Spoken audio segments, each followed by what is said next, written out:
29শে জুলাই নিরাপদ সড়ক আন্দোলনের 7 বছর পূর্ণ হলো। 2018 সালের এই দিনে ঢাকার বিমানবন্দর সড়কে 2 কলেজ শিক্ষার্থী নিহত হওয়ার প্রতিবাদে সারা দেশে যে নজিরবিহীন ছাত্র আন্দোলন গড়ে উঠেছিল তারই আজ 7ম বার্ষিকী।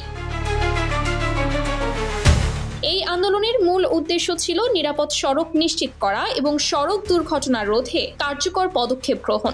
আন্দোলনের মুখে সরকার দ্রুত সড়ক পরিবহন আইন 2018 প্রণয়ন করে, কিন্তু দুর্ভাগ্যজনকভাবে পরিবহন মালিক শ্রমিকদের আপত্তির কারণে আইনের কিছু গুরুত্বপূর্ণ ধারা স্থগিত করা হয়, যা এর কার্যকারিতা অনেকটাই হ্রাস করে।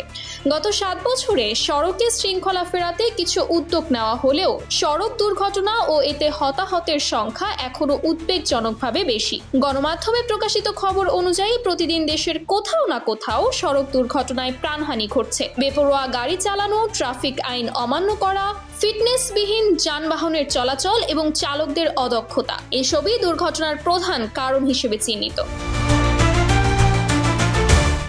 বিশেষজ্ঞরা মনে করেন শুধুমাত্র আইন প্রণয়নই যথেষ্ট নয়, এর বাস্তবসম্মত প্রয়োগ এবং জনসচেতনতা বৃদ্ধি সড়ক নিরাপত্তা নিশ্চিত করতে অত্যন্ত জরুরি। আইন প্রয়োগকারী সংস্থাগুলোকে আরও কঠোর হতে হবে এবং চালকদের প্রশিক্ষণের ওপর জোর দিতে হবে। এছাড়া সড়কের অবকাঠামোগত উন্নয়ন এবং ফুটপাথ দখলমুক্ত করাও জরুরি।